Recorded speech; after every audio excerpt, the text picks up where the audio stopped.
Yeah, we definitely got to work on that intro. I mentioned like it looks cool, but for some reason there's just so much black space on both sides. Well, I edited that on the last one with Riverside.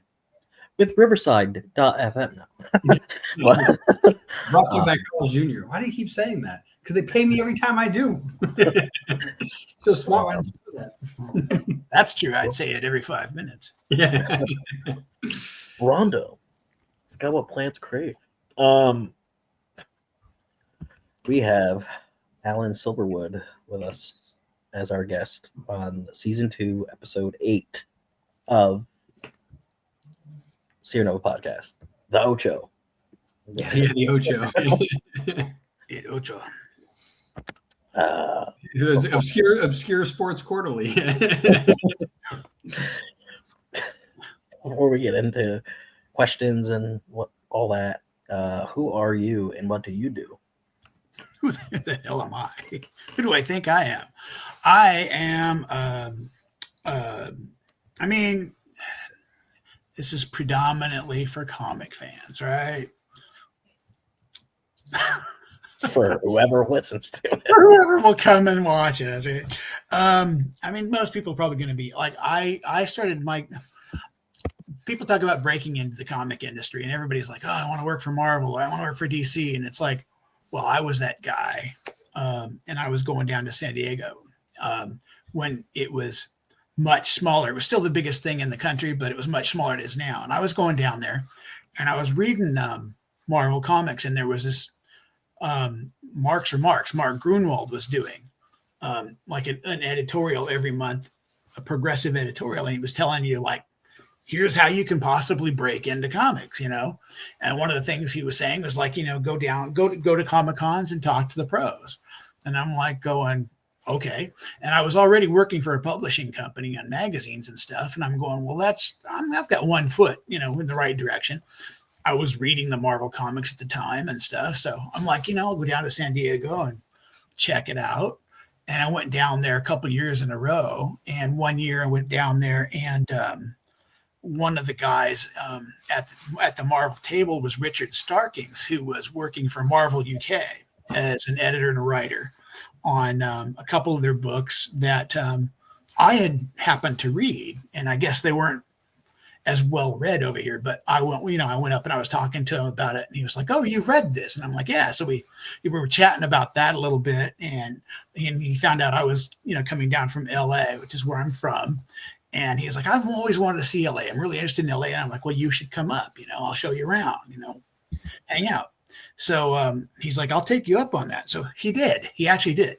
He came up and we hung out and ran around LA, showed him some LA and stuff. Then he went back, back over to Marvel UK. And then sometime after that, I get this call from him and he's like, I've moved to New York. And I know you wanted to come to work for, Marvel Comics, and Bobby Chase's assistant editor is leaving. So there's an opening. He's like, are you, interested in pursuing it? And I'm like, well, yeah.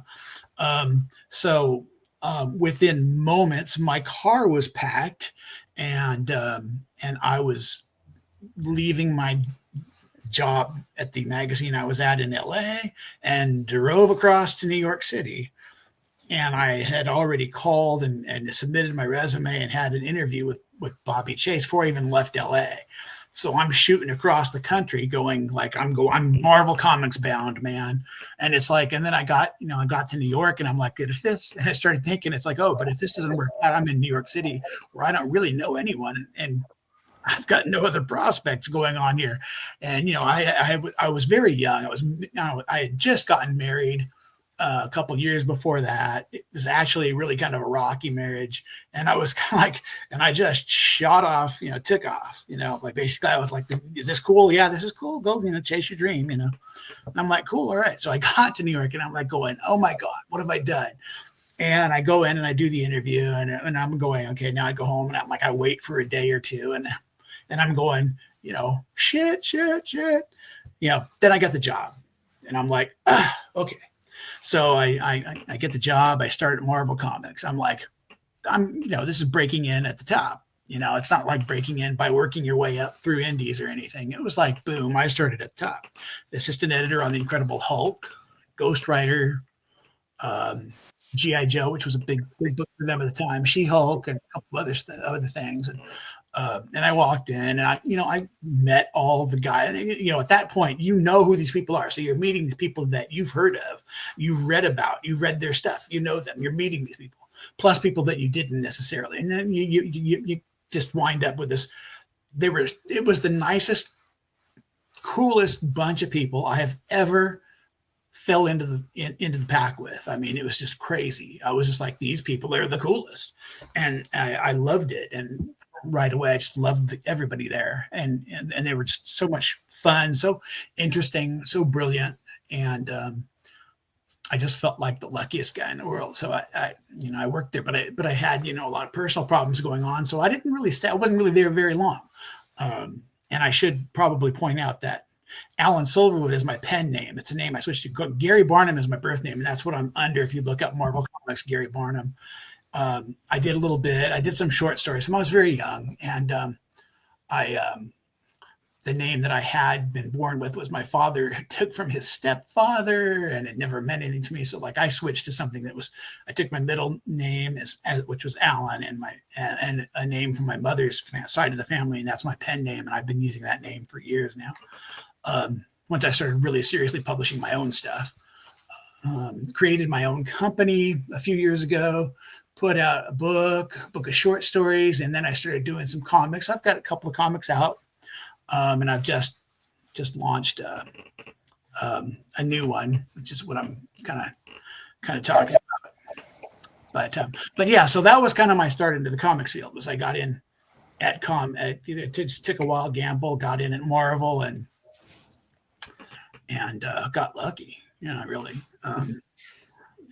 That was an amazing experience, just going there and just I'm in this dumb wide-eyed kid from LA walking into New York City. It was like it was crazy. Those are very, very different cities too. Like especially what year would that have been that you went from LA to New York? 89. Yeah. So even still, they would be drastically different cities. Yeah. I was back in New York. This is really this is just the fun. This is still fruit. This still just cracks me up. When I was working at Marvel, one of the books we worked on, our letterer was Rick Parker, and you probably know who Rick Parker is. Absolutely great guy. He also did my. Somebody told me to have him do my sketch for my profile that they were doing in Marvel Age. So they said, oh, he does great ones. And he did this one and he showed it to me, and it was like this, he does like these kind of grotesque characterizations. And I was like, oh, but yeah, kind of see me in there a little bit. So I'm like, okay. And they were like, he was like, you don't have to do it if you don't like it. And I'm like, no, let it ride. I'm like, it's cool. It's funny. So the characters are for like the horror version. Yeah, kind of. It's kind of funny. It's a little bit weird, but it was funny. But I was like, I see what he did. It was like cartooning, like with all the exaggerations and stuff. So he was really cool, really nice guy, and he's just such a genuine, friendly person, and he gets to know you, So I really enjoyed working with pretty much everybody I worked with, but he was one of the special guys who'd been around for a while. But I went, I worked there for a while. I went back to LA. I went to Paramount Pictures. I left Marvel Comics, went back to LA, went to Hollywood, to Paramount Pictures, and then I went to work for Mattel. Was working on Hot Wheels, working in toys. So comic books, movies, toys. My brother-in-law says, you never had to grow up, did you? And I'm like, why would I? But so in 2008, there's like this kind of a reunion of people who were at Marvel about the time that I was there. And so a bunch of us, people, a lot of them were still there, but a lot of people who weren't, just like, we all descended on New York again. And I went back to New York, and I'm walking around and I'm going, God, I wonder if any of these people will even remember me now. And it's like, of course, we'd all been talking on Facebook and stuff for a while, and been friends and stuff for years. But I'm like, kind of walking down where the old offices for Marvel are, because they've moved now, but I'm walking down in the area and I'm like checking it out. I'm going, man, this is so weird. And I think one of the thoughts in my mind was just this whole like, I mean, will people even know me or recognize me after all these years? It's been like 20 years at this point. And I'm walking down the street in Manhattan, in freaking New York City. I'm walking down the street. I lived there for a brief period of time 20 years earlier. I don't know anybody in New York, really. And I'm walking down the street and somebody says, Gary Barnum. They called me out by my name from back then. I'm like, what are the chances that you're walking down a city as big as New York City and somebody, calls out your name. Somebody knows you. It was Rick Parker. He was at this, there was this museum, comic art museum thing going on. And I happened to be walking by this thing, and he saw me walking down the street and he recognized me and called that to me. So I was talking to Rick Parker. It was so weird that I am in New York City. I barely lived there, and it's been 25 years, and I get spotted by somebody I know in New York City. There's millions and millions of people in New York City. How am I going to get spotted? I did. It's like, man, it's funny, like radar. So that was kind of a crack up. But we had kind of a reunion, years later and stuff. And it was really interesting at how much it had changed. Like everybody had gotten kind of gray hair a little bit, And I was looking at them like, where did you guys all get all your gray hair? And I'm going, oh, probably the same place I got mine, huh? The same discount store. It was so funny though, because I'm looking at them and it's like I didn't expect them to have, aged. Like I aged, but I didn't expect anybody else to have aged. But yeah, we'd aged a little bit. That's definitely funny. Anytime you go to a reunion, you're like, whoa, like you're that person that I knew like this long ago. Like that's crazy. Yeah, it's funny. You don't expect that, but especially with Facebook too, because like in your head you might have the last time you saw them, but then you actually get to see a photo of them. And a lot of people don't update their stuff, so you do see an old photo. They're like, "Oh, that's the guy. It's the same guy." Yeah. See, I've thrown up old pictures of me from like years ago on Facebook. For my Facebook profile picture right now is one from like, I think it's 20 years old now. But I'm like, whatever. It was one that I knew that like I had a good picture that you could see me and recognize me in. And I'm just leaving it there. I've been kind of self-conscious since I had this jaw surgery anyway. So I'm like, You just got to tell people the jaw surgery was to lower the masculinity. You just look too much like Chuck Norris, and they're like, got to dial that back a little bit. I got what's funny? People used to tell me when I was right about the time I moved to New York, people thought I looked like George Michael all the time. But in a weird way, I also had a little bit more jaw. So I got Jay Leno. I got. BJ and the Bear, that guy, Greg Evigan. I got him. I got Chuck Woolery. I got, who else did I get? But there were several people that I was always being told I looked like. And when he came out, that country guy, that's Miley Cyrus's dad. Billy Ray Cyrus. I got him a lot. Billy Ray? Billy Ray Cyrus, yeah. I don't know why I know that. Like I don't listen. But in my late teens and early 20s, I got a lot of George Mike people. Like, yeah, thought it looked like him a lot. But it was funny. When I was at Marvel, there were like 3 other guys who had a similar look. Rob Tokar, Glenn Herdling, and Barry Dutter. We all kind of had a similar look a little bit. And so people kind of started calling us like the quartet, the brothers. So we did this like for Christmas, we did this Christmas card image that exists somewhere, probably on my profile, of the 4 of us with the Santa hats on, all 4 of us just in this picture with these big smiles on our faces. We took the shot of us, the brothers, for a Christmas card thing.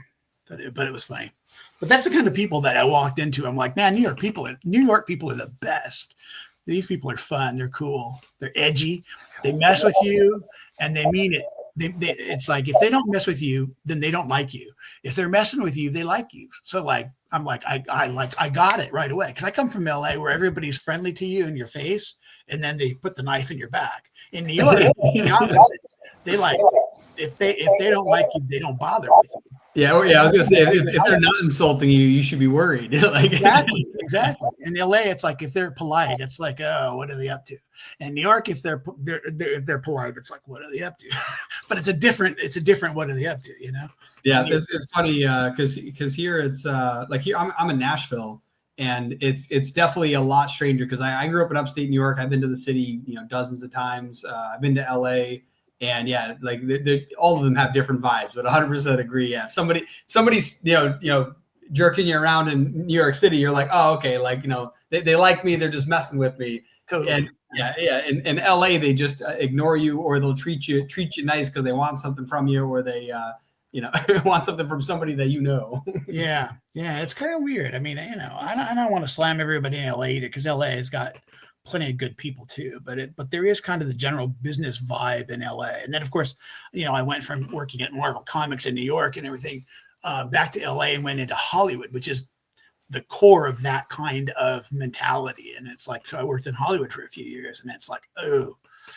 That's probably the main reason. Like New York people go there because they know if they work, the whole, if you can make it there, you can make it anywhere. They know if they go there and work hard, they'll get it. Where LA, it's like, I want people to pay attention to me and be famous. You know what I mean? So like just going there, you're inherently going to be like more egotistical. Like that's the whole point. It's like, yeah, I mean, I don't think it used to be quite as much like that, but it really became very much about. That's what I mean. It's like over the years, it's just like if that's what it's been pulling in and attracting, and just continually building like that. Where like in New York, it's a lot of resilient people moving there.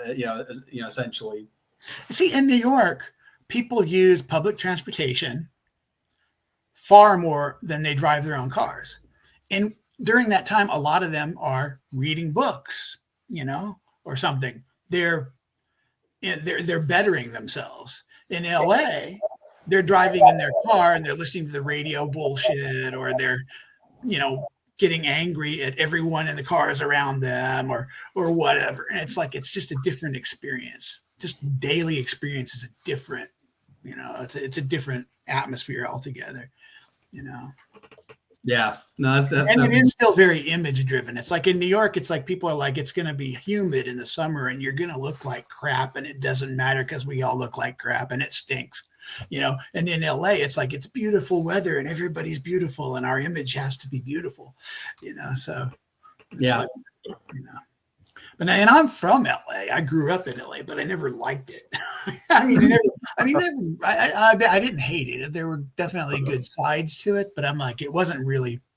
I never really felt very at home there. It's very funny. I feel like that's true in a lot of cities. Like I said, I'm here in Nashville now, and the joke is that no one's a Nashville native. Like I've been living here for a few years now, and I only know like 5 people that were born here, and ironically 2 of them were born here, moved someplace else, and then came back. Wow. So even they weren't really like grown and raised here, but it's a similar thing. The ones that were born and raised here have been here the whole time, are very much like I hate it here, I don't like it here. And it's that whole grass is greener mentality. I think too is like my brother, who's been down here for like 13 years or something, when he moved down here, he started coming back to New York, but only during the holidays. So every time he came back, it was always like dead trees, snow on the ground, cold. So eventually he associated that with like New York sucks. And it's like, don't get me wrong, I still think New York sucks, but in a different reason.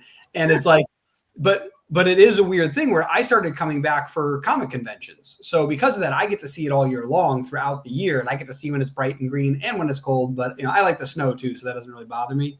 But what's it called? My grandmother had passed away a couple years ago, so he finally had to go back during the summer. And when we first landed there, the first thing was like, whoa, I forgot that it was gorgeous up here. And it's like, it really is like when you grow up in a place for a long time, and especially when you leave, it's like you don't have that same thought. Like, it depends on how your brain last attributed your thoughts of that place. And like that's like how your brain's going to remember it until you recalibrate it. Yeah, no, I left LA 2 or 3 different times, and I kept winding up back there. But when I moved here to Portland, Oregon, I was like, this place is wild, man. This is crazy. This is awesome. And I got here and I wasn't sure how long I would last or if I would stick, but I just it's like I came home to where I probably should have always been. It's like I fit in here, in a weird sort of a way. It kind of. You're back in LA now. I'm in Portland. Oh, you're in Portland. Oregon. Yep. Yeah, and I like it here. It's a good place. It's pretty cool. You've heard some bad things about Portland, but I'm like, I don't know why. It's like people have put out some pure bullshit about Portland, but Portland's actually perfectly awesome city. Do you get a lot of rain? That's Seattle I'm thinking of, right? Yeah. Well, Pacific Northwest is actually it's actually a rainforest. People think of the Amazon to think of a rainforest, but the Pacific Northwest is actually a rainforest. It's we get quite a bit of rain. Had all the put all the bodies. Yeah, that's why the trees are so tall. I mean, it is. It's beautiful. It's green. It's like we get a lot of rain, but you get to the point where you're like, yeah, it's water. I'm made of mostly water, so what do I care? I feel like at least for me, like I know when it's cloudy out, I know that gets me. I got some friends in London, and whenever they visit the States, it's very much like, oh, the sun, it's glorious.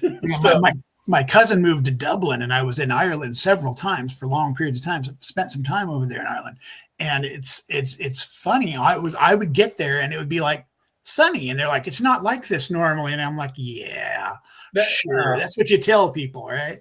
But it's like, and then I was there, one time I was just there long enough to get into their rainy season, and it was blustery and rainy and gray, and I'm like, but this just feels like Portland. You're like, I'm right back. That's like what is it? San Francisco. I went there the very first time I ever went there, and it's probably why I loved the city so much. I have no idea why. Every person I met the entire week and a half I was there was like, you got the luckiest time you could have ever made it here. And also it was really weird too. It was the only reason I got the tickets this time was that it was ridiculously cheap round trip tickets. And so that's the only reason I got them. And it turns out nobody goes during that time. I pulled up, we landed super, super foggy. As we're pulling into San Francisco, the fog is so thick, I can't yet see the city. And then literally we exited the fog and it was bright sun. And for the rest of the time that I was there, it didn't even have clouds in the sky. It was crazy. Yeah. And they have their Carl the fog. Like they have a name for their fog. It's so common. Like it was crazy. So yeah, it's And then I've been back since, and it was foggy. But it's like, yeah, once you have that one good picture in your mind, it doesn't matter. You're like, I know what this can look like. So yeah. And the thing about San Francisco is like, you get the sunshine, but it can be so cold. Yes, there's that coldness coming right in from the bay or something, Yeah. I remember getting fog comes from. Yeah, I remember getting sunburnt while wearing a hoodie, and I was so confused. And it was because it was just cool enough to need something. So I was glad I brought a hoodie. But I was walking around all day because you can walk. I actually walked the whole length of the city. It takes about 8 hours to go from one end to the other, even pit stopping at different places. Mm-hmm. And so it's really it's not that big of a city. And I just remember at the end of the day, the back of my calves were so burnt because I wasn't registering. Were you going up and down hills too? Not where I was, because I ended up going, where is it? Union Square. I think I was just north of that. There's a road. I forgot the name of the road, but it goes all the way across, and it's pretty flat most of the way. On the right side, inland, it has a bunch of hills, but once you get off of them, it's pretty straightforward. It goes through Japantown and is it Little Italy? It goes through a couple different places like that. So I kind of stopped by while I was walking, and it goes straight to the ocean. That park that was some super rich dude's house at one point, and there's big lions out front. I can't remember the name of it. Yeah, I remember going there and then watching the sunset there. So I just did a whole hike throughout the whole day. It was kind of awesome. But San Francisco's a neat place. I've been through it enough times, especially just traveling back and forth between LA and Portland, but it's I feel like I've never really seen everything I should have in San Francisco, because it's cool. I did so much stuff there. Yeah, I had what's it called? I think I had maybe 5 to 10 different native San Francisco people that when I told them all the stuff I had done, I was only halfway through my week. They're like, "Holy crap! I've lived here for 10 plus years, and I haven't done half of that stuff." And I'm like, "Yeah, I looked it all up. I got in Google Maps, you can like create a map, like custom maps, and then pin a bunch of stuff. So I did that, and I made collections of places to visit. And then I just went to that and visited all the stuff, and then went over here the next day and all this stuff. I ended up finding like there's a place called Hidden Garden Path, and it literally, like, if you look on Google Maps, it's hidden because it's under trees, but it goes between buildings, and it's this mosaic steps. But it's not the super large one, but it's very close to there. So I found like this cool little hidden path there. I found a hidden like patio in Golden Gate Park that looks at the park. It looks up at the hills, like the big sloped hills that all the houses are on, and it looks to the Golden Gate Park. And I met a native up there, and they're like, "Oh, how'd you find your way up here?" I'm like, "I just kept like going left, right, around a bunch of paths, and I accidentally got up here." They're like, "Oh, that's crazy." It's like you're the first like non-local living person like that I've ever run into up here. Find your way up there. Yeah.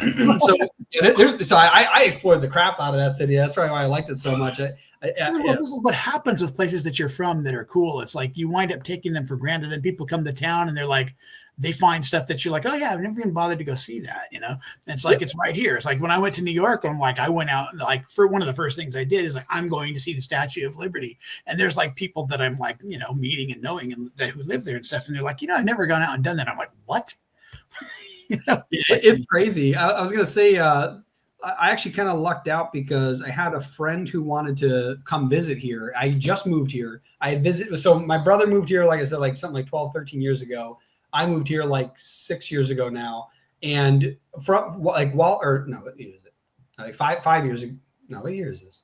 No, 6 years ago. Yeah, it was like 6 years ago. I'm like losing track of it. So yeah, I moved here like 6 years ago. When I first came here, I had been visiting my brother over the years. So I did a thing here, a thing there, but I didn't do like a ton of exploring. And then when I moved here, I just moved here. So yeah, very similar. Like you're there and then you kind of like, you know, you explore some things, but then I got to work. And then I actually did not luck out. I had COVID happen 6 months after moving here, or not, no, like 4 months after moving here. So I moved here like October 2019, and then the world shut down. So like I kind of like lost that, you know, being able to just go out during that like first year I was here. And so, yeah, I never really explored much. And then like a year and a half after that, a friend of mine's like, yo, I'm coming to Nashville. I'm going to come visit. What are we going to do? And I'm like, oh my God, I feel like I'm back in New York. I don't know anything that's there. Like whenever I'm in New York and someone goes, what do we do? I'm like, I have no idea. So I ended up putting together like a list on my phone of like all the stuff to do. And it's like, where is this? Yeah, it's like a list of just stuff. It's a good idea. Because I needed to. I'm like, I know there's places I've been that I should just put on here. And then there's places I should go. And then I put them all on here. And then even myself, I've slowly like gone to the ones I haven't gone to. And just been, anytime I go to a new place, I make sure to like, you know, note it down in there. And then my, my cousins came to visit because they're, or I guess they're, my cousin, they're my cousin. They're like my grandfather's son's kids. Right.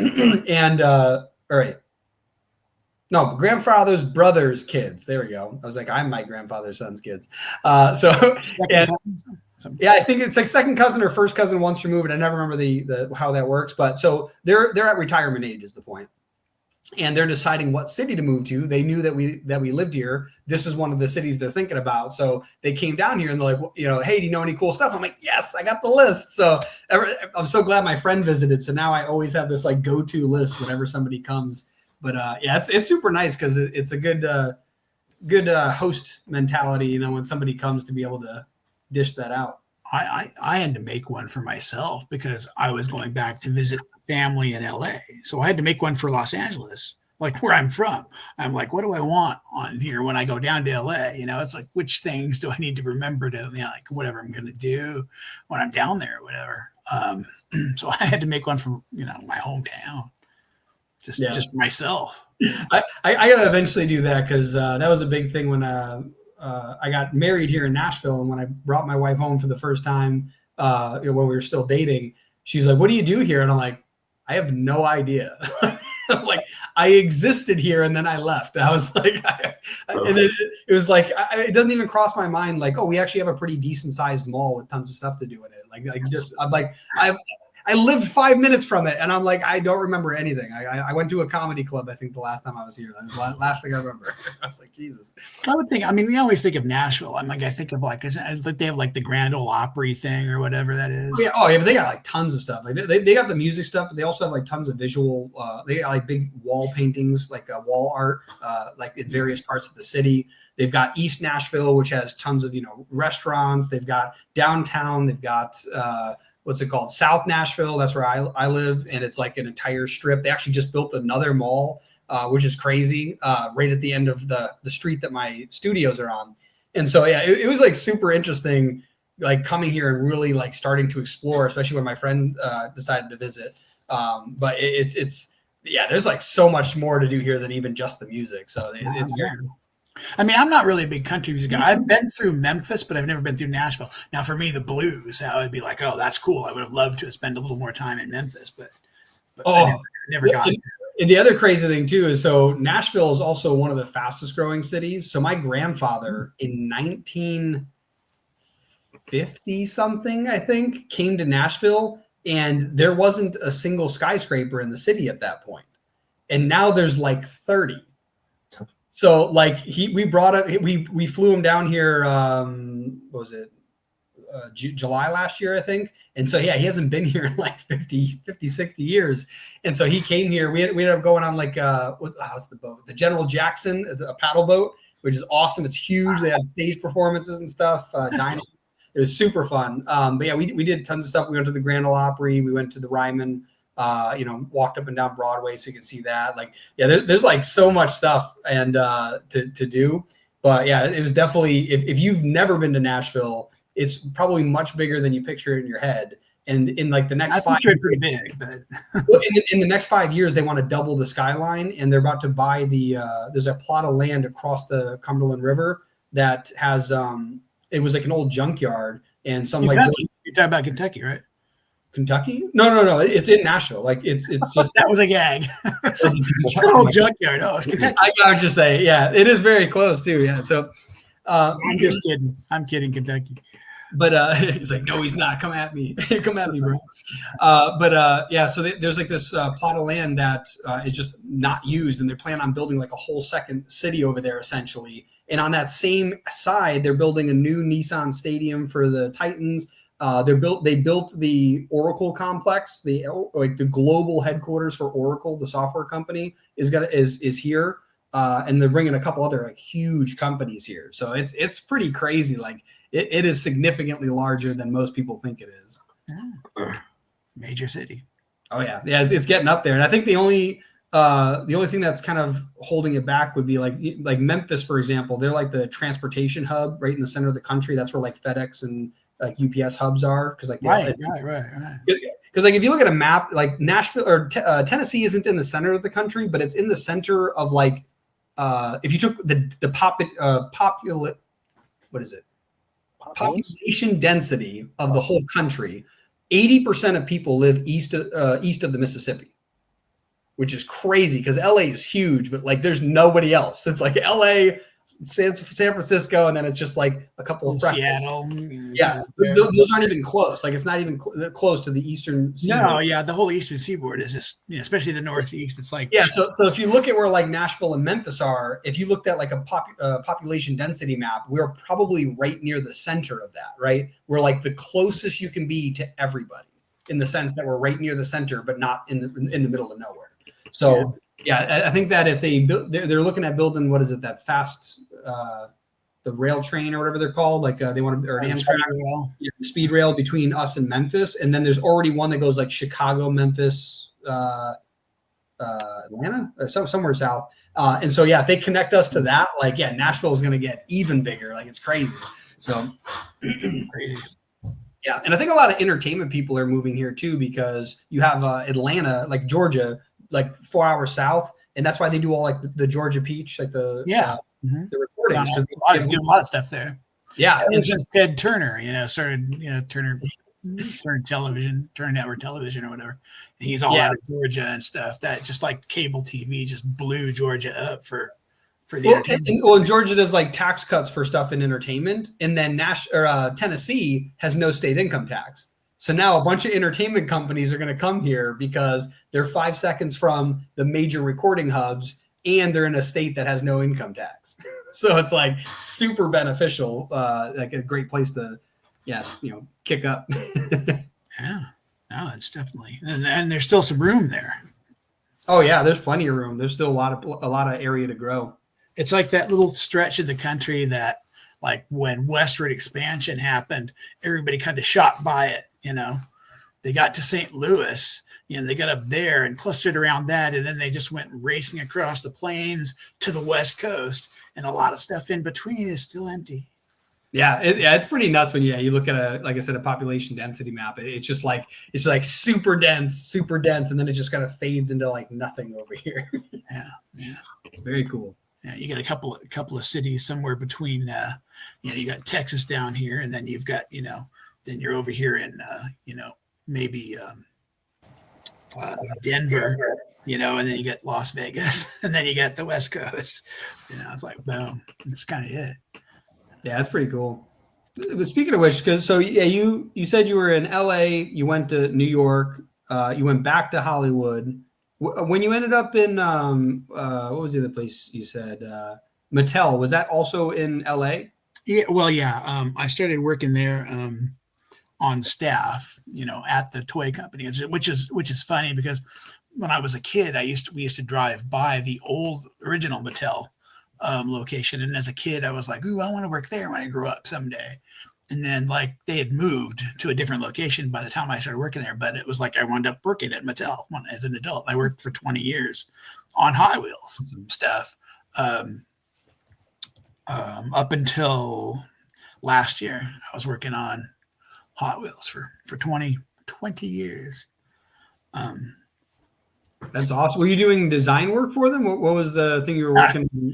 I wish. No, I was just writing for them, writing stuff, writing like pop culture articles related. Thing is, Hot Wheels will do tie-ins with anything.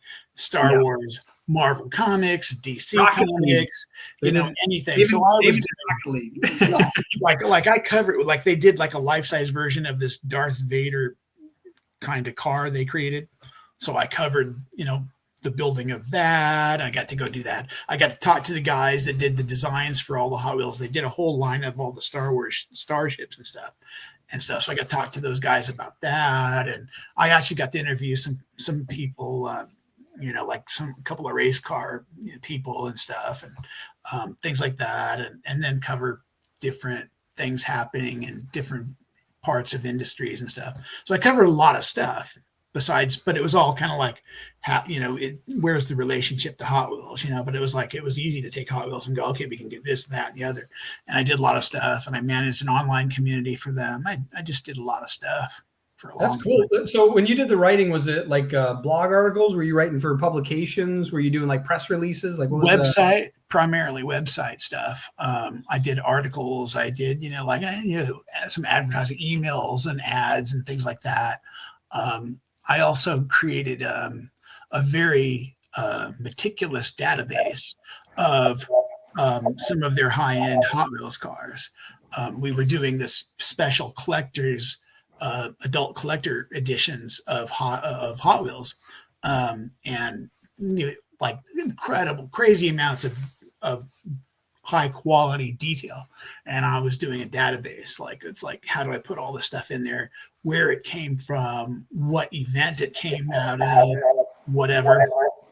That's very cool. Is that something that's like available publicly where people can look up like the cars and like what their relationship, or is it something internal for you guys to like track the stuff? Well, actually, the internal people wound up using it a lot. Like the designers are like, what did we do here? They'd go look. But then in about 2021, 2022, they dismantled my 20 years of hard work and just kind of like shot it to hell.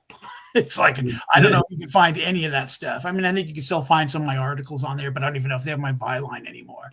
It's like they just kind of like lost it and went in different directions after the pandemic, and now it's like, it's like whatever. It's like, yeah, that's super interesting. It does suck. A lot of It's interesting because for some companies, the pandemic was like that blessing in disguise if they got time to like focus on improving their company or like making adjustments they never thought of. I ended up finding this really cool company called Lunch Club, and they're a networking platform where when it first came out, it was actually meant to like meet people in LA or San Francisco, one of those two cities. And then it expanded to like New York City, and then COVID happened, and they're like, "Uh-oh, like no one wants to meet in person." So they went totally online. I end up meeting people all over the world. I met a mentor of mine now. I've gotten clients from there. I've gotten good friends from there and connections. So like, it's a really cool thing that happened for some companies, and for other ones, it kind of was like a stress test that puts some of them out of business. For other ones, yeah, like you were just mentioning, and I think that this is the worst thing that happens. I think it's terrible that some businesses close, but it's also, I think it's worse when you get like memorable brands that kind of altered what they were doing. They like got rid of important stuff. They kept the stuff that wasn't good and put more garbage on top of that. And it's like, I feel like it's almost like if the founders were all still around of these companies, I think that this hard time would have made these companies even better. But instead, it kind of was like, let's just get stuff I don't think is important. But really, it's like the heart and culture of the companies. And I feel like a lot of companies did that. Well, I think a lot of companies felt like they lost a significant chunk of income and profits over that period of time, and they're still trying to make up for that. And I feel like it feels like they're trying to make everybody else pay for it. It's like, it's not our fault. You guys lost this.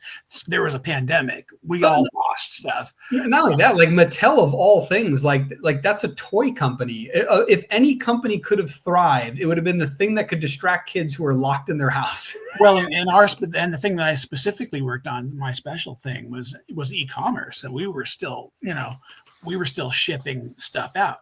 But the thing is, if you're not getting the product because of the pandemic affecting the supply line, you're still getting, hung up and delayed, and stuff's getting backed up, and stuff's not happening.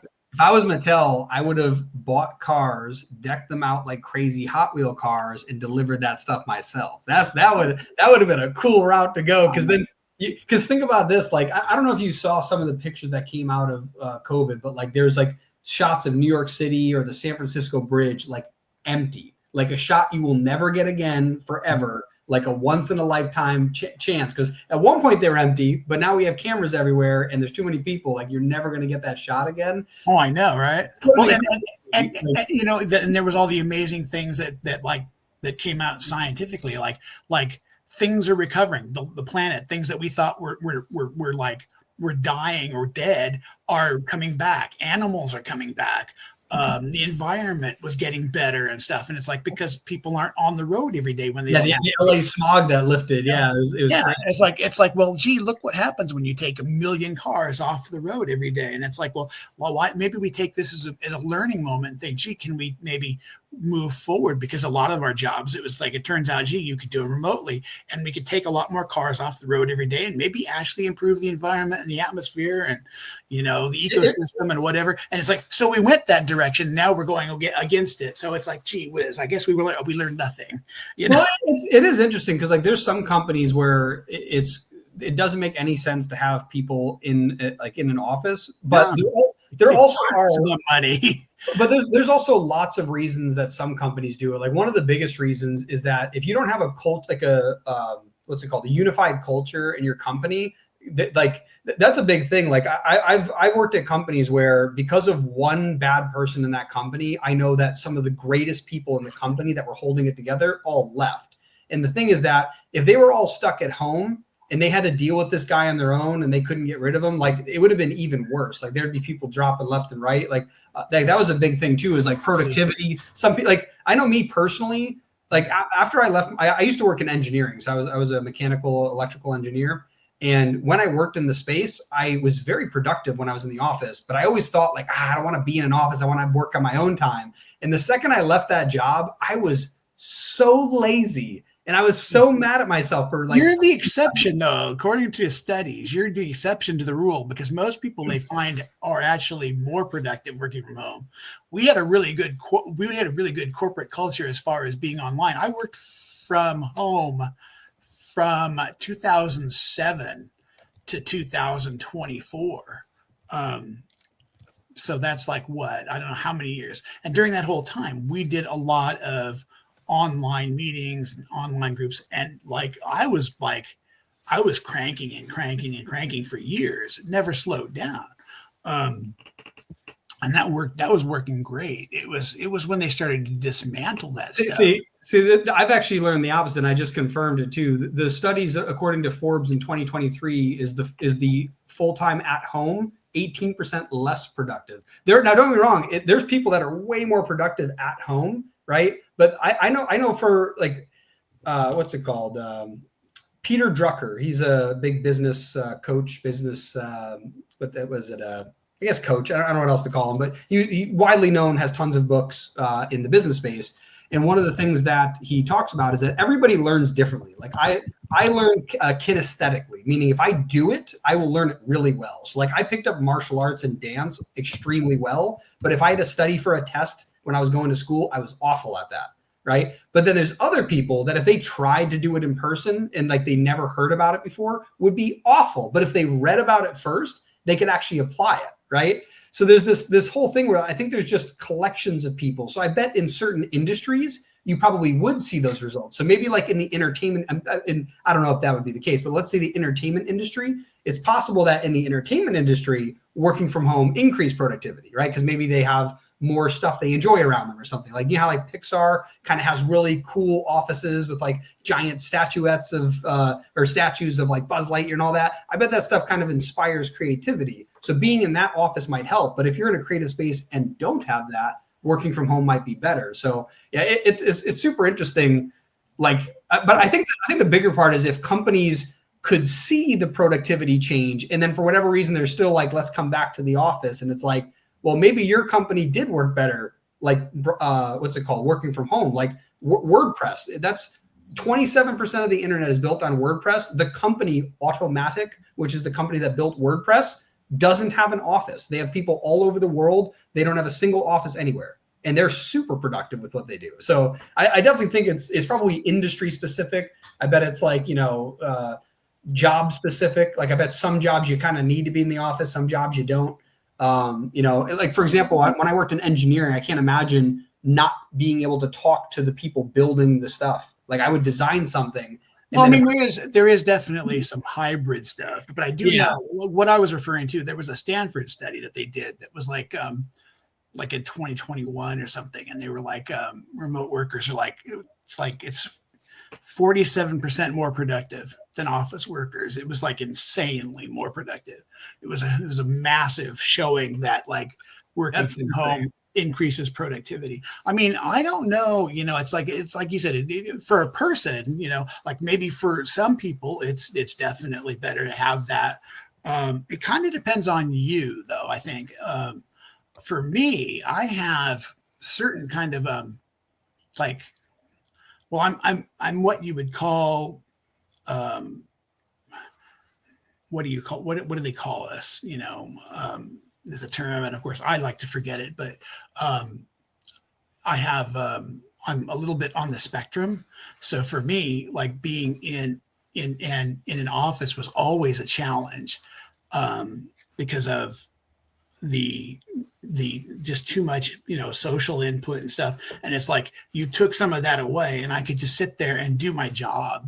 And it was like, I mean, and I come from, a creative background. So I've got plenty of creative around me. It's like, I put stuff up, you see, and things like that. And it's like, you make your stuff that you need for that kind of inspiration, or you get it, through online, or you can even go in. Like for me, I would go down like Mattel, in 20 years, I spent 15 of those years off staff. And I would go into the office once or twice a year and spend some time in the office, talking to people, making sure that, I know the people I'm working with, and then I'm still in touch with them and everything. And you keep that in, but I didn't have to be there every day. I almost wonder though, like I was just like, that's just overkill. But like how you mentioned how eventually Mattel kind of like got rid of all this really cool stuff. I would be willing to bet that's a big part of it. Like I just found that Stanford study. It said when it was fully remote work, it was 10 to 20% reduction in productivity. But when it was hybrid work, it was relatively the same, but there was a 33% decrease in what's it called? Resignations, meaning the retention was higher, so people weren't quitting all the time. Where like a lot of probably millennials, they come into a job and then they change jobs every year because they're bored. Well, actually, with Mattel, they have a thing. If you know Mattel, or if you follow them in the business stuff, you'll notice that about every, I don't know, maybe like every 5 years or something, every 4 or 5 years, there's like they go through a layoff thing. It's like a big chunk of layoff of their workforce. It's not people quitting. They lay off people, and they don't lay off people they don't need. They just lay off people. And it's like, and then they dump that work on other people. Yeah, I feel like that's when I first started working in engineering, and why I no longer work in engineering. I want to say it was within the first week I got hired.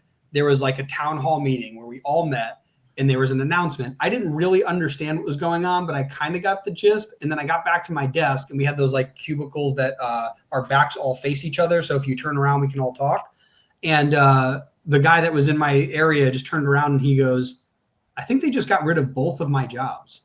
Like, cause he actually technically had 2 titles, and he's like, I think they just got rid of both of my titles. And he'd been working there for like several years. And when I actually have all of his company memorabilia, because when he left, he goes, I don't even want this. And he gave it to me because he was so pissed off, because I want to say it was within the same time frame that happened. They gave out like a bunch of stuff from the company. And I'm like, and then I think it was a week or a month after that, I got hired in April. No, it was 2 months later. They then held a employee appreciation barbecue. And it was so funny because I think they only did it twice while I worked there. And I worked there for 4 or 5 years. And I just remember it being so funny that I'm like, didn't they announce that like next month? Because it was like a 3-month, they're like, hey, in 3 months, we're going to be implementing all this stuff. And then 3 months later, they fired 30% of the staff. But a month before that was the employee appreciation barbecue. I was like, this is just crazy. And similar thing, they fired some guy who was a 35-year veteran on the shop floor. Like, this guy clearly would be time saving to have around since he knew so much about the shop floor. And they're just like, he cost too much, so we're going to get rid of him. I was like, and his wife still worked in the engineering department. I was like, this is crazy. So I definitely feel you on those large companies. They're just like, let's just. Well, they thought of me as a copywriter, and it's like I had come in as a copywriter, and I wound up doing all of this extra stuff. And there was so much more I was doing at different times. I had been programming my own stuff onto the site. I had been organizing things. I did like I hashed things out with legal. I got to the point where like I could give legal, here's a solution that works for our legal thing. And they're like, oh, okay, we'll take that. I'm like, I'm solving legal problems. I would do this with licensing. I would do this with I was doing all this extra stuff. Plus I was managing the online community, which is a full-time job, believe me.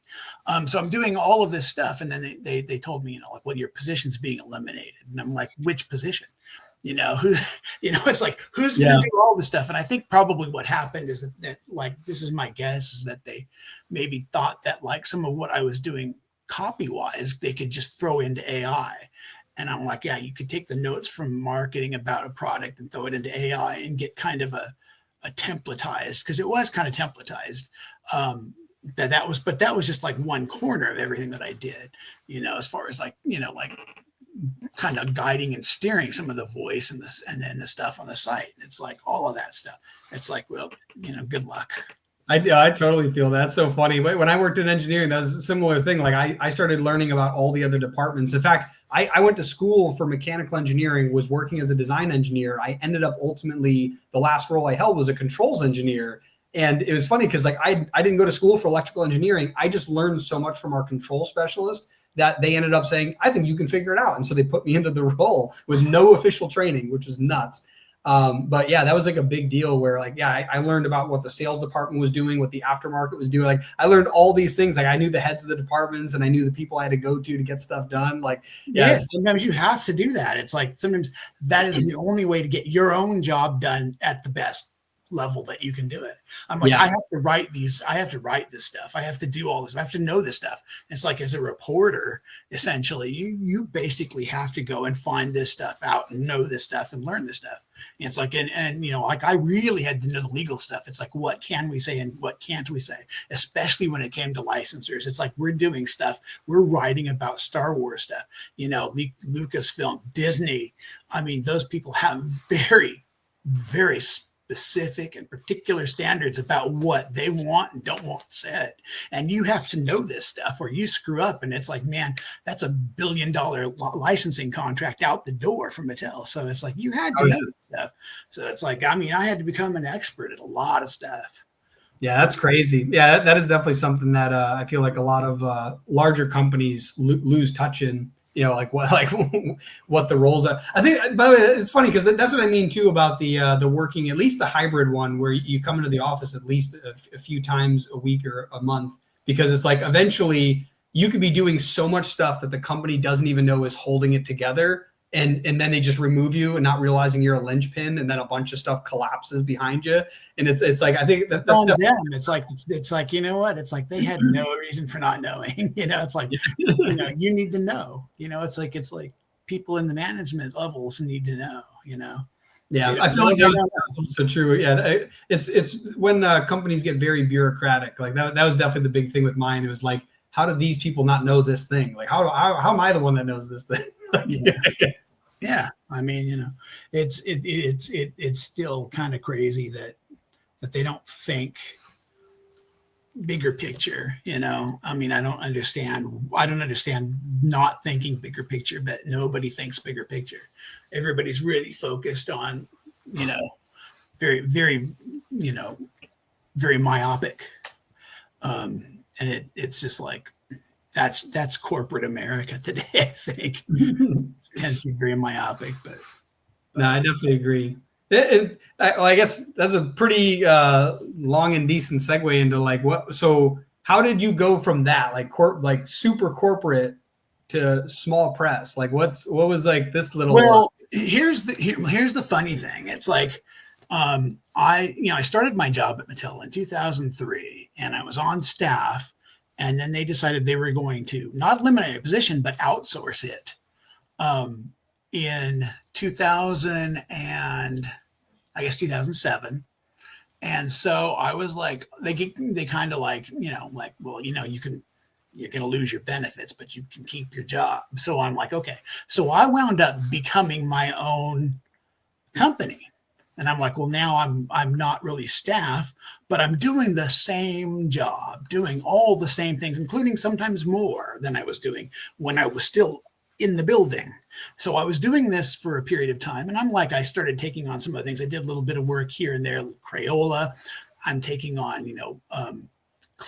editing clients for, novels and things and stuff over the years. So I'm like, I build up my own little kind of business on its own. And at some point I finally get to the point where like, well, there's all this stuff that I always wanted to do. It's like, now I can do it. So I started kind of like working and pushing myself into like getting out a book. And then I kind of like found my way back to comics, and I'm like, wait, there's this indie comic thing going on. Found some guys, there's a lot of guys on Facebook and stuff doing indie comics. And I'm going, oh, look, we can do this. I can do this. So I started kind of doing a lot of that. And just kind of took off from there. So it was like, so I kind of had this parallel thing going. I'm still for a while, I'm still doing this full-time job for Mattel. And then I'm also kind of like starting to do this other stuff out here, kind of like building that happening. So then they're kind of parallel because the one answers to the other. And that just kind of like, it just kind of bounced off. And it's like right now I'm my own company. But I actually have been for several years. My own company's been here for several years, but now that's all I am. And I'm missing having the steady gig, the steady clientele thing, but because now it's a little bit more spotty, but so I'm looking to replace that at some point somehow. That's interesting. We were talking with Josh, I forgot his last name. Josh. What Josh? Wait, Josh. No, sorry, Joel. Sorry, I was talking to Joel Rodriguez. Yeah. Metal Ninja Studios, because they do production for comics. Like that's their big thing. Is they do. They started with lettering, and now they do like artistry, like start to finish building out a comic. And it's interesting because you do writing. You've been doing writing for a long time, and you were talking about how you kind of built a company to then work for Mattel through the company. I almost wonder if you've thought about, or maybe you have done it or are considering doing it, taking your small publishing company and basically making it so you do that for other people, like the part of, writing for other people. Because there's plenty of people that are great. Like, I have this really cool story in my head, but I don't know how to write a comic. I don't know how to write it in story format. And like, that's a huge skill that most people don't realize is that's why people with great ideas don't end up making Hollywood hits, is because they can't turn it into like a digestible story. Yeah, it's a little bit of ghostwriting type of a thing. My problem has been consistency. I have a severe ADD. So it's like all of my life I've had all these great ideas, and it's like the thing that keeps me from doing it is consistency. I know, but I'm getting more. Yeah, I'm getting more consistent now. I mean, it's something I've kind of figured out now. I've had a chance and a moment here to sit back and figure it out and start kind of becoming more consistent and stuff, and it's starting to happen. But it's taken some serious training and a lifetime of work to kind of get here. But yeah, I mean, it's like there are several things. I mean, when you're doing your own company, you're not just a writer. I mean, I'm doing my own accounting. I'm doing my own, office management, my own, like I'm dealing with freelancers. I don't actually have, a staff, but I'm dealing with freelancers and all of that. You wind up you're wearing all of the hats at this point, so it's like, yeah, it's like, what else can I do? It's like, what do I really want to do? It's like, yeah, I want to do the writing, but I also want to do, like if I'm doing something steady, I don't necessarily want that to be writing. I've done that route, 20 years of hardcore writing every day. I'm surprised I'm not burned out, in some ways I thought I was for a while. I'd kind of take a break, step back for a minute after Mattel. It's like, whoa, I just did that for 20 years. But it's like, yeah, it's like I wouldn't mind a job that entails, some level of the editing and some level of the writing, but maybe a little bit more of, I don't know, some other aspect of these things. It's like, I really had fun building the database. It's strange that you'd think that was monotonous and tedious, but with the special product like that, it was like to build this thing that was fascinating. It's like I was like, what could I do with that? Like, I see all these things all the time that people have done with, comic fan bases and stuff, and it's like, oh, there's crap on them all the time. Like I go look myself up and I find stuff, and I'm going, that's misinformation. That's wrong. Like, good Lord, nobody double checks this stuff. They don't even know.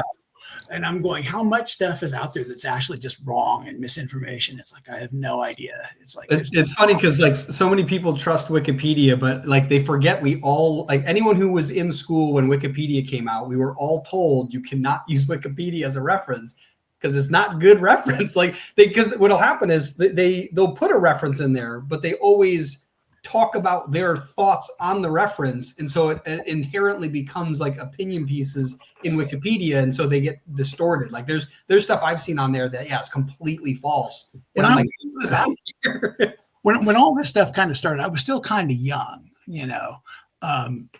I mean, I'm not terribly old now or anything, but I was kind of young. I was kind of, I wouldn't say I was cocky or anything, but when things like Wikipedia and social media started to kind of explode, I said, mark my words, this is the death of absolute knowledge. It's so funny because it's like, you think about how things have come over the last few years, how we're talking about what defines truth, and fact on the internet and stuff. And I'm going, this is what I was talking about. This is exactly what I meant, because it's like somebody puts it on, let's say, Wikipedia, and everybody goes, oh, well, this is the fact because it says so on Wikipedia. And it's like, but there's this There's a great author. His name's Jim Quick. He's a memory expert. He works with like elite, CEOs and like actors like Will Smith kind of thing. So he teaches people how to improve their memory. For actors, obviously, it's to memorize their lines, but for CEOs, it could be to expand their memory so like during a meeting, they can recall greater stats, whatever it might be. And he has this great book called Limitless. And I love this idea. He basically, there's two things. The first thing is when he was younger, he fell and hit his head and basically like his memory went to crap and he couldn't remember anything. And he was literally like, he remembers overhearing a teacher once calling him the kid with the broken brain. Like that was like what he grew up thinking about. He got really invested into comic books, coincidentally. And that's really what got him thinking, like, maybe there's a school for people like me that are special. And that was the X-Men, right? Like, and the funny thing was he lived near the city where the actual X-Men Manor is supposed to be located. I can't remember the name of the city. Westchester. Yes. Yeah. And he lived near there. So he used to bike around the city, seeing if he could find the school. And so what ended up happening was as he got older, he met some people that basically taught him about neuroplasticity and how our brains can rewire themselves. And now he has an incredible memory and he teaches other people how to improve it.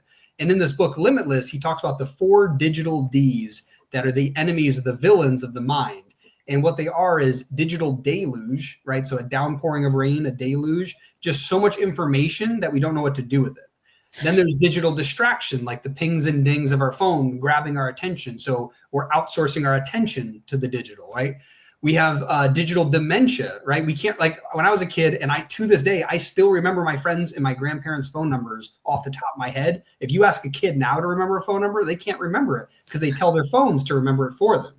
And then you have digital deduction. And this is the one that I've mentioned before. I think that this is the root of all the animosity between people is you hear the news, you read a Wikipedia article, and it's never just a fact. It's always a fact. And then what they think that fact means.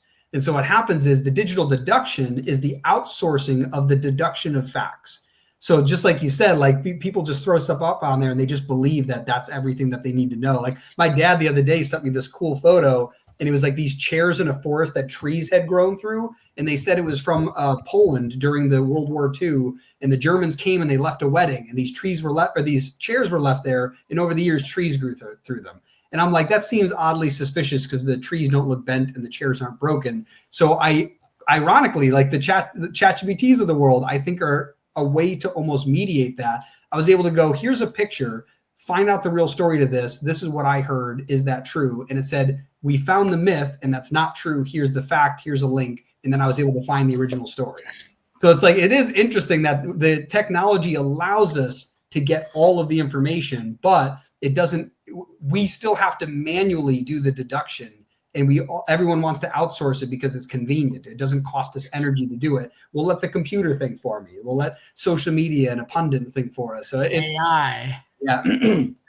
Yeah. But again, it's like how you use AI too. Like I use AI to do certain tasks 10 times faster, 100 times faster. Yeah. It's become like it's a tool now. Yeah. It's exactly. It's a tool, just like the internet's a tool. But it's also doing some things where it's taking liberties with making decisions about things, and it's kind of like you got to kind of watch it, Yeah. It's a little wily, It's like I don't know about this. It's kind of like a flamethrower. You could use a flamethrower to do controlled burns to prevent massive spread forest fires, or you could use it to start the forest fire. So it's definitely it's a very powerful tool that, depending on how it's used, it could be used for great good. Was it great? With great power comes great responsibility.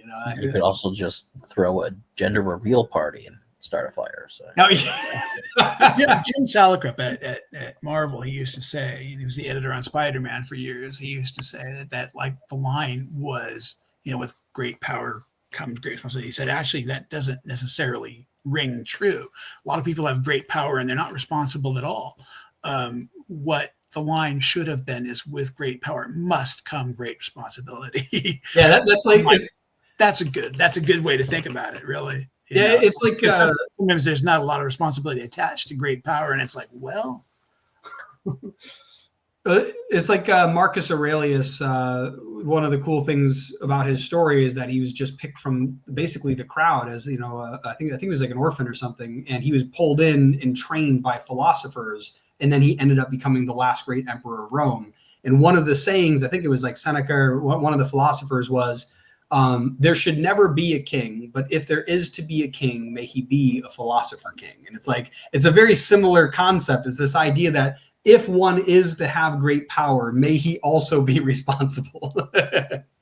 So yeah, it's a cool. I love it when comic books do stuff like that. Like that's basically a Stoic philosophy built into a superhero comic. Yeah, I like that stuff. Speaking of comics, you have a Kickstarter. I do. I have a Kickstarter. I had this fascination with steampunk, probably before they even had started calling it steampunk. There was this neat kind of aesthetic that was forming and these things that were happening. And I was like, that is just cool stuff. And I'm like, I wanted to play with that. As it evolved, I had this idea that evolved. Something that came out of it. Some combination of a twist on attitude adjustment, which became altitude adjustment, and with floating cities, which were kind of a trope in steampunk. And I'm like going altitude. What if there was an arrow town, these arrow towns, these floating cities that have been around and they're so ancient that no one knows how to keep them aloft or from crashing to the ground. And there are teams of altitude adjusters, and their specialty is that they know how to keep these things working. They're the only ones who know. It's passed down knowledge, So I'm like, this could be an interesting thing. And it kind of developed from there. And it developed, this guy that's got a team of altitude adjusters, and he does this. And he's a specialist, and they're specialists, and they're different people.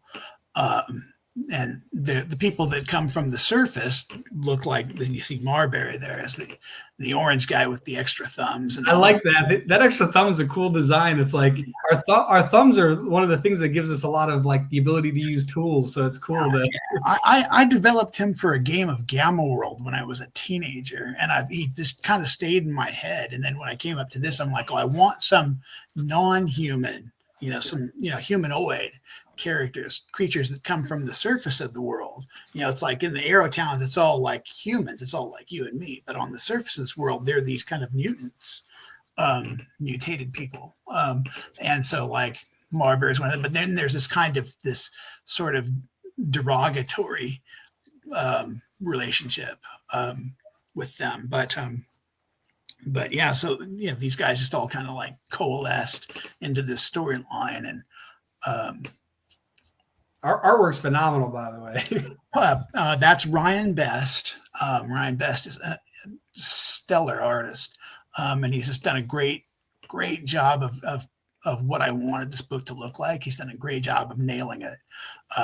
It's really, really good artwork, and it just absolutely sings to what the book is about. And the book it's basically, I call it like, it's kind of heart, humor, and hope.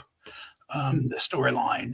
Essentially, it begins with they're on a routine job doing their work underneath the Arrow Town. They have to kind of like get in their little sky sloops, which I wanted to be these kind of cool, like kind of like a cross between like some kind of like Batmobile and a pickup truck. It's like they're utilitarian, but they're also kind of sleek and cool.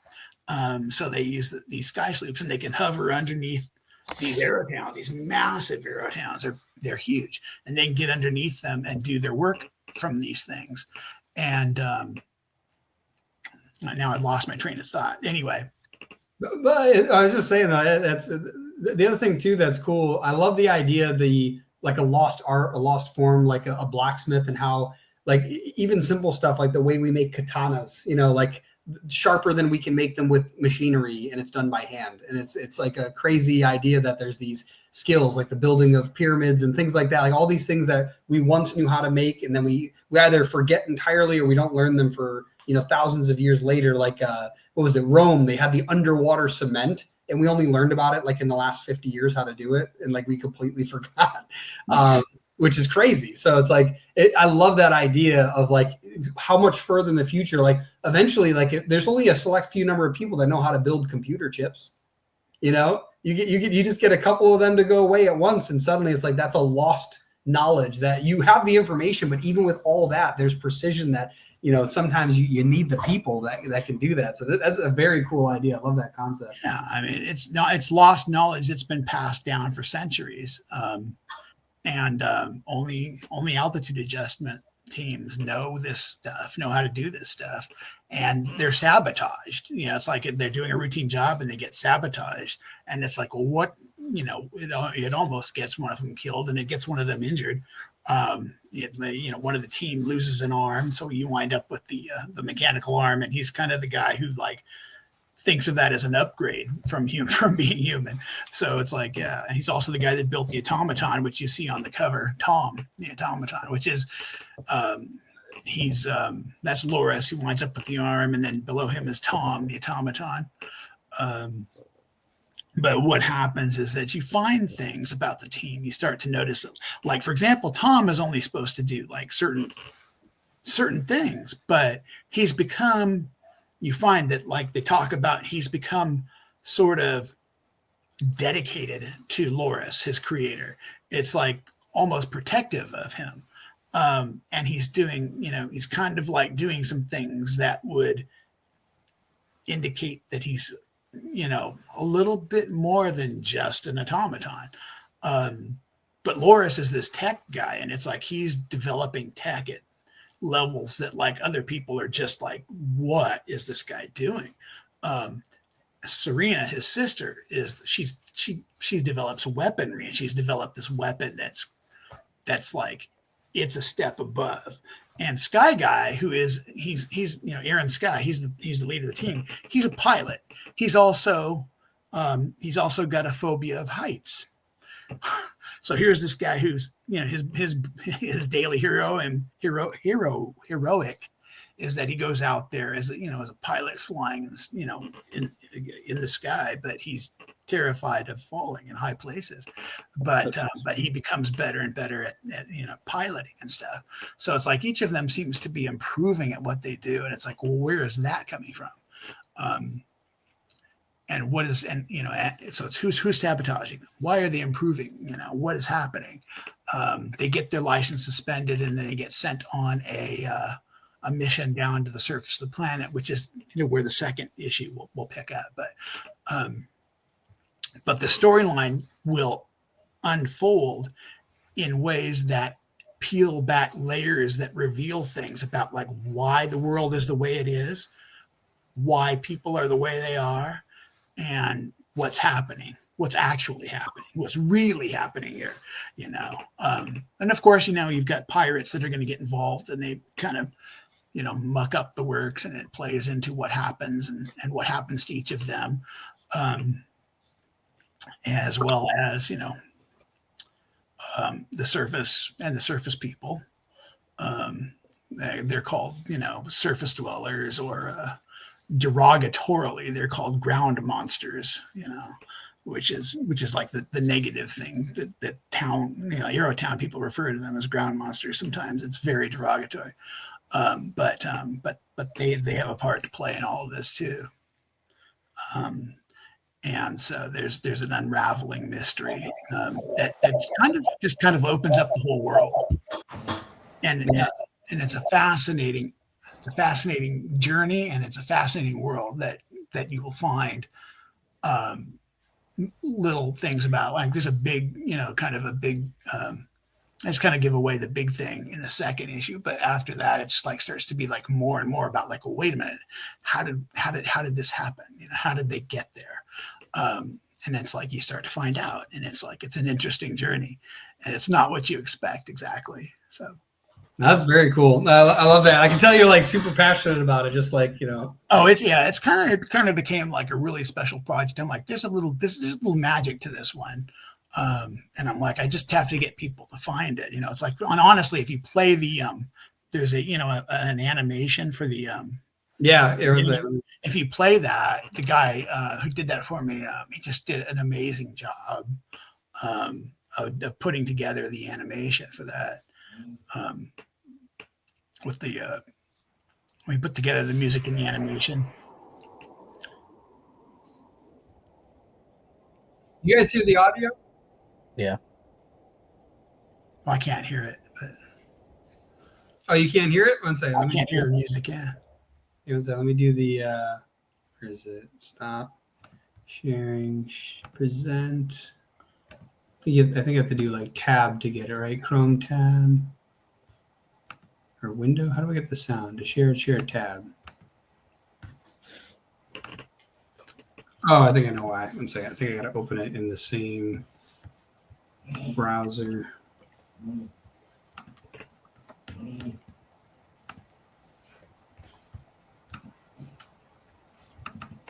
And then this. There it is. Share with audio. Share. There you go. Now I should have it.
Very cool.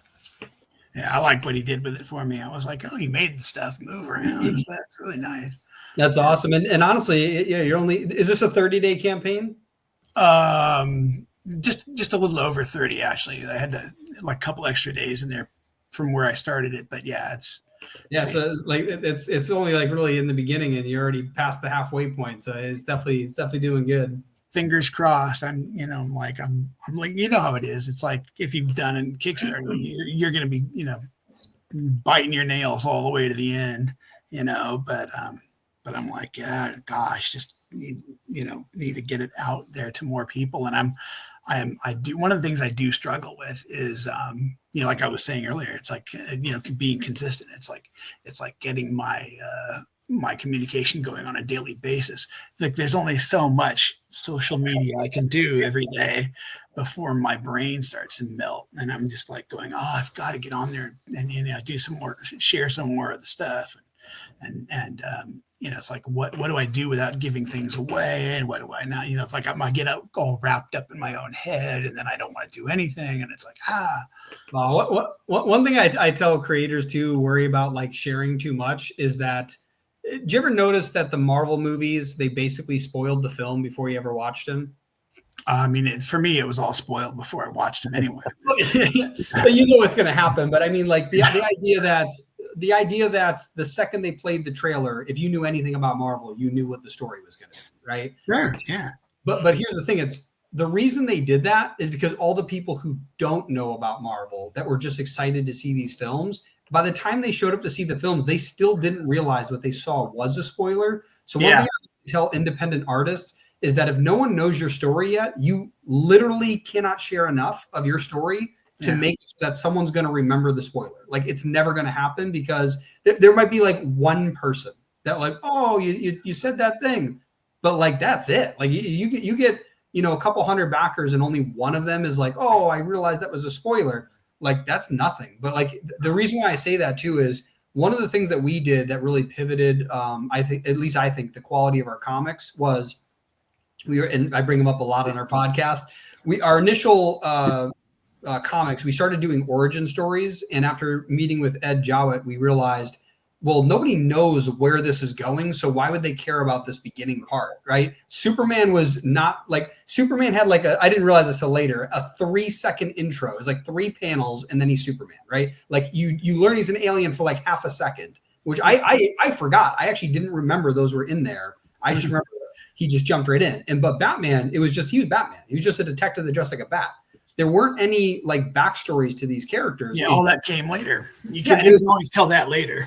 Yeah, and so I realized that really, if you share a ton of it, all it does is give more things to be sticky and remember. So we started sharing in our artwork like the coolest stuff in the artwork, and it didn't matter. They still liked it when they got the comic.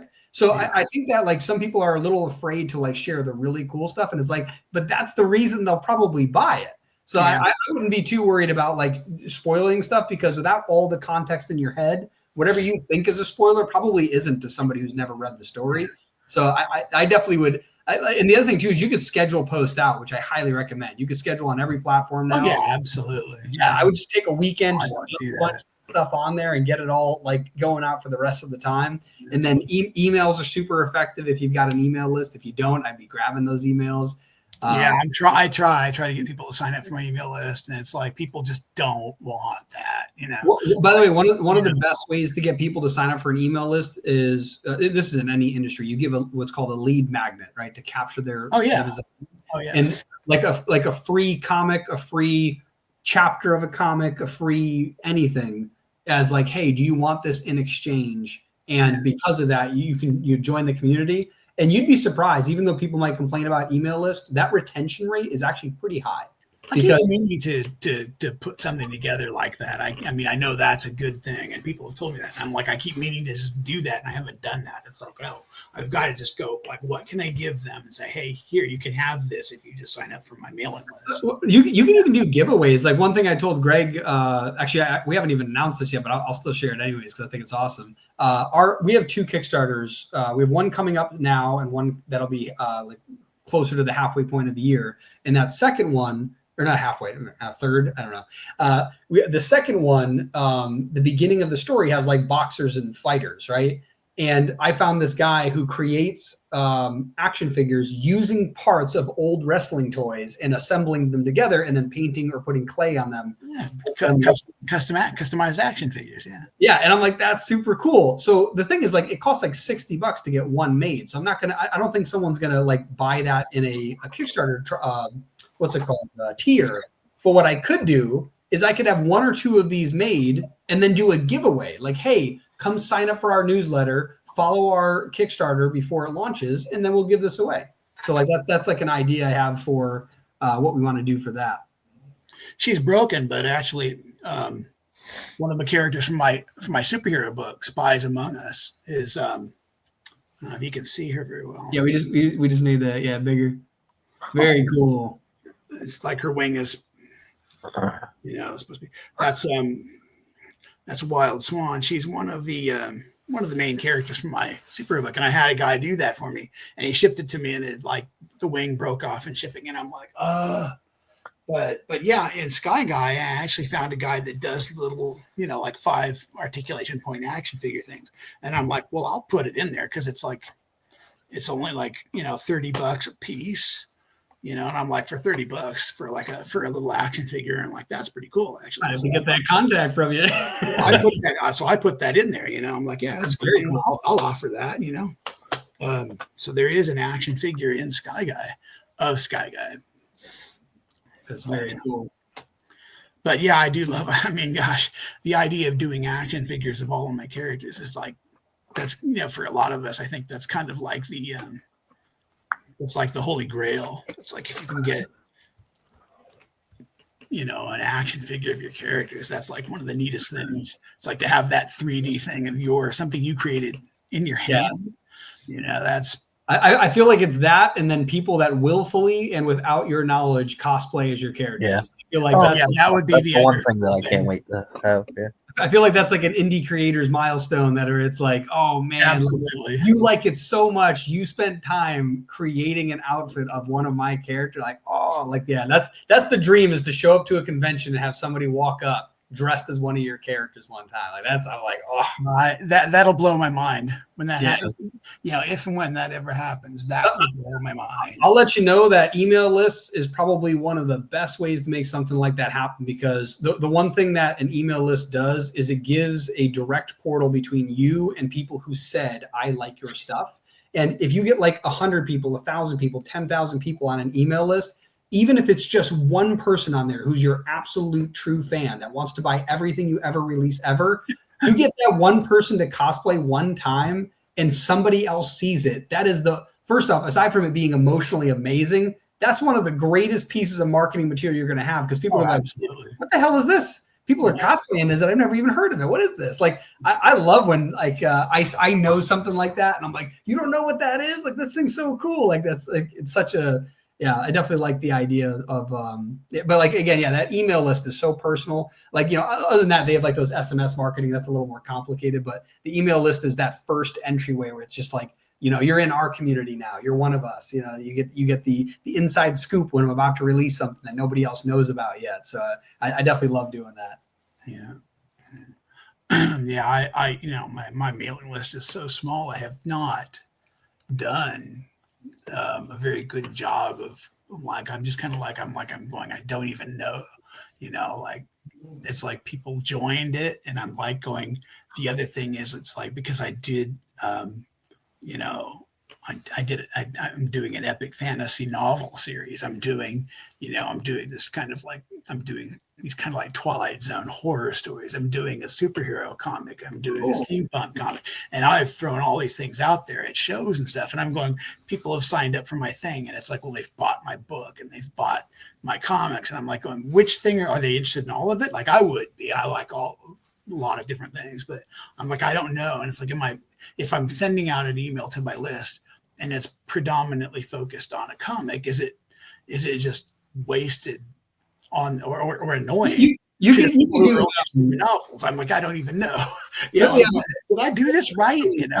Yeah, eventually you could do like audience segmentation, depending on how, like, when you have a smaller list, it really doesn't matter, but you can do audience segmentation eventually, where you're like, these people like this, these people like this. And then eventually you build it out where like, it's a checkbox. It's like, do you like this, this, and this? Then you'll get these types of emails. Yeah. And that's what I would like to do. Short term, until honestly, if you don't have over 1,000 emails, there's no reason to even like spend time thinking about it. Like, just send it out. Like, if they're this early on the list, they're probably interested in more than just whatever the one thing they found, or they can discover the thing that they didn't know they were interested in. So that's definitely yeah. And that's one of the reviews. The guy said something about the guy that reviewed one of the reviews I've gotten some press for Sky Guy, and it's like, one of the guys reviewed, it's like, this is the story I didn't know I needed. It's like one of our comics was like a random hit where, like, it was kind of like a fun, cute comic put together, and then all of a sudden it's our bestseller. So yeah, it's definitely I definitely get the feeling where you get somebody who finally finds something like, whoa, like, yeah, I didn't know this needed to exist. Thank you for creating it. Yeah. Yeah, that's kind of like that's kind of like my, that's kind of like my modus operandi, I guess. I'm like, it's for me. I'm looking for that. I'm looking to create stuff that like isn't exactly what other people have done. Like my superhero Spies Among Us, SPI, Superpowered Individuals Among Us. It's about a world where superpowered individuals have been living among us in secret, and then the person that's been keeping them has this massive power. He's been keeping them hidden. He suddenly disappears, so they're exposed. And it's like, okay, well, they've been here, so everybody's freaking out. The world's in chaos, and there's a group of spies that want to go and find this guy. And it's like, can we put the genie back in the box, And then, of course, there's other factions forming who want to use this to their advantage, and there's other factions forming who want to, do other things, and it's like it just becomes like this kind of like chaos thing. But the whole storyline, the main storyline, is finding this guy and what the hell was he doing? How was he keeping them hidden? What was his power? And what happened to him? Is he, was it foul play? Is he gone? What happened that he just stopped doing this and keeping them hidden? And it's like it's kind of this